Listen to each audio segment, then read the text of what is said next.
اللهم صل على محمد وعلى آل محمد وبارك وسلم. اعوذ باللہ من الشیطان الرجیم. بسم اللہ الرحمن الرحیم. انا ارسلناک بالحق بشیرا ونذیرا ولا تسأل عن اصحاب الجحیم. صدق اللہ العظیم. انا ارسلناک، بے شک ہم نے بھیجا آپ کو، بالحق کی حق کے ساتھ، بشیر و نذیرہ، خوشخبری سنانے والا، و نذیرہ اور ڈرانے والا.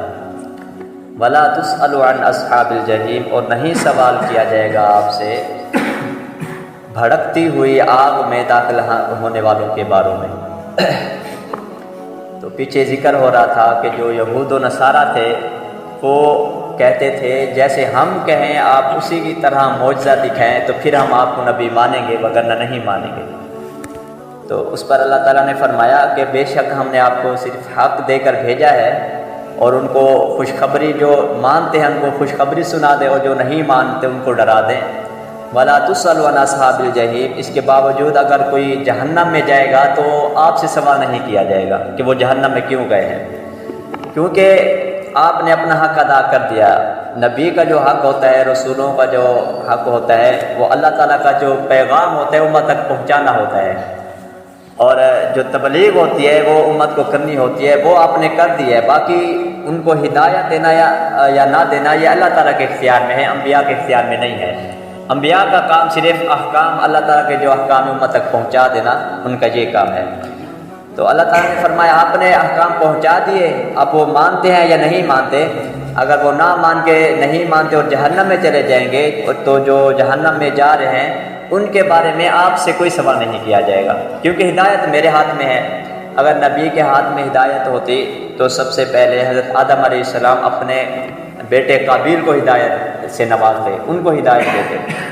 اسی طرح اگر انبیاء علیہ السلام کے ہاتھ میں ہدایت ہوتی تو حضرت نوح علیہ السلام اپنے بیٹے کو ہدایت دیتے. جو حضرت نوح علیہ السلام تبلیغ کرتے رہے لیکن ان کا اپنا بیٹا نہیں مانا، کہ وہ جب طوفان آنے لگا تو اس کے بیٹے نے کہا میں پہاڑ پہ چڑھ جاؤں گا، پہاڑ کی چوٹی پہ، تو وہاں تک طوفان نہیں پہنچ سکے گا. تو جب طوفان وہاں تک پہنچا تو حضرت نوح علیہ السلام نے اپنے ہاتھ اٹھا لیے، تو اللہ تعالیٰ نے روک دی کہ ہدایت دینا یہ میرا کام ہے، آپ کا کام نہیں ہے. اب نبی کا بیٹا ہے وہ ایمان نہیں لے کے آیا اور غرق ہو کے جا رہا ہے. اسی طرح حضرت ابراہیم علیہ السلام کے والد آزر وہ بت بناتے تھے، اور حضرت ابراہیم علیہ السلام ان کو ہدایت نہیں دے سکے، کیونکہ ہدایت اللہ تعالیٰ کے ہاتھ میں ہے. اور اگر نبیوں کے ہاتھ میں ہوتی ہدایت تو حضرت ابراہیم علیہ السلام اپنے باپ کو ہدایت سے نواز دیتے. اسی طرح آپ صلی اللہ علیہ وسلم کو دیکھیں کہ ان کی جو طبی محبت تھی، دلی خواہش تھی کہ ابو طالب جو ہے وہ ایمان لے کے آئے. آخر وقت تک آپ صلی اللہ علیہ وسلم کوشش کرتے رہے، ان کو سمجھاتے رہے، کیونکہ ابو طالب نے آپ صلی اللہ علیہ وسلم کی بہت مدد کی. ایمان لے کے تو نہیں آئے لیکن مدد بہت کی تھی، بہت ساتھ دیا تھا. تو آخری وقت تھا ابو طالب کا، اس وقت بھی آپ صلی اللہ علیہ وسلم نے فرمایا کہ اے چچا آپ صرف میرے کان میں کلمہ پڑھ لیں، آگے میں سنبھال لوں گا. تو وہ کلمہ نہ پڑھ سکا، اور جو ہے ایمان سے آپ صلی اللہ علیہ وسلم ان کو ایمان کی دولت نہ دے سکے.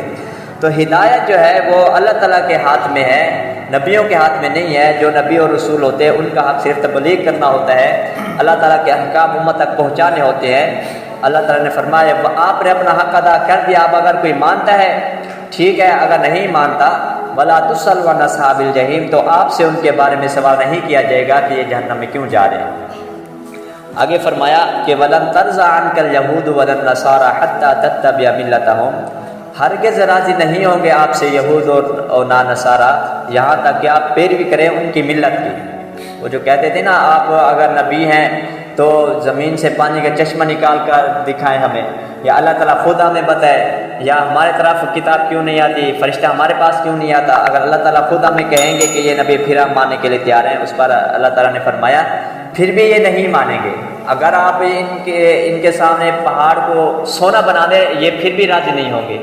یہ کب راضی ہوں گے؟ حتیٰ تتبع ملتہم، آپ ان کے پیروی کریں، ان کے مذہب پہ چلے جائیں پھر یہ مانیں گے، ایسے نہیں مانیں گے. جب تک آپ ان کے جو مذہب ہے، ان کا جو دین ہے، آپ جب تک ان پہ نہیں چلیں گے یہ ماننے کے لیے تیار نہیں ہے۔ قل ان ھدی اللہ والہدی ولئن اتبعت اہواءهم، البتہ اگر آپ نے ان کی خواہشات کی پیروی کی، بعد الذی جاءک من العلم، بعد اس کے کہ آگے آپ کے پاس علم، ما لک من اللہ من ولی ولا نصیر، تو نہ آپ کا کوئی مددگار ہوگا اور نہ آپ کا کوئی حمایتی ہوگا۔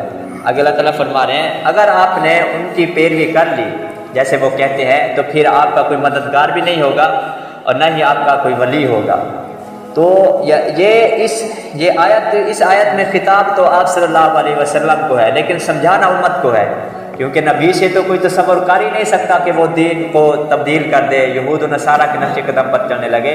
یہ اصل میں امت کو بتایا جا رہا ہے کہ اگر تم دین اسلام سے ہٹ کر یہود و نصارہ کے نقش قدم پر چلنے لگو گے تو قیامت کے دن نہ آپ کا کوئی مددگار ہوگا نہ ہی آپ کا کوئی حمایتی ہوگا۔ آپ صلی اللہ علیہ وسلم نے فرمایا کہ ایک زمانہ آئے گا کہ لوگ یہود و نصارہ کے نقش قدم پر چلیں گے، اور یہود و نصارہ جس سوراخ میں جائیں گے تو یہ ہماری امت بھی کوشش کرے گی ہم بھی اسی سوراخ میں گھس جائیں۔ تو جیسے کہ آج کل آپ معاشرہ دیکھ رہے ہیں کہ ہمارے اندر بہت سے ایسے کام ہیں جو یہود و نصارہ کے نقش قدم پر چلے گئے ہیں۔ ہم بے پردگی کو دیکھیں، بے پردگی کے لیے عورتیں روڈوں پہ نکل آتی ہیں، اور بہت سارے ایسے کام ہیں ہماری شادی خوشی میں دیکھیں کہ کھانے پینے کا انتظام مسلمان والا نہیں رہا۔ اکثر جگہ میں دیکھیں کھڑے ہو کے کھانے کا انتظام ہوتا ہے، کھڑے ہو کر کھانا لیں اور کھڑے ہو کر کھانا کھائیں۔ اب یہ مسلمانوں کا کام نہیں ہے۔ ہم اپنے جسم پہ دیکھیں سر سے لے کر پاؤں تک بہت سے ایسے کام ہیں جو مسلمانوں والے نہیں ہیں، ہم دوسروں کے نقش قدم پہ چلتے ہیں۔ ہمارے جسم پہ کپڑا دے کے ہم کپڑے جو ہیں وہ سنت کے مطابق نہیں پہنتے، دوسروں کی جو نکالی ہے یہود و نصارہ ان کی کرتے ہیں۔ اسی طرح ہمارے جو صورت ہے، شکل و صورت، اس کو ہم سنت کے مطابق بنانے کے لیے تیار نہیں ہیں۔ تو بہت سے ایسے کام ہیں ہم جو ہے یہود و نصارہ کی نکالی کرتے ہیں۔ اسی کے بارے میں آپ صلی اللہ علیہ وسلم نے فرمایا تھا کہ ایک زمانہ آئے گا لوگ یہود و نصارہ کی نکالی کریں گے، وہ جس سوراخ میں گھسیں گے یہ بھی اسی سوراخ میں گھسنے کی کوشش کریں گے۔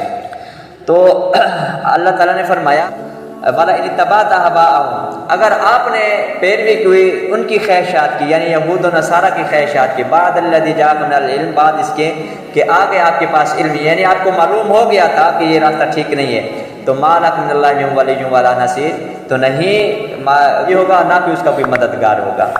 اللہ تعالیٰ عمل کی توفیق عطا فرمائے۔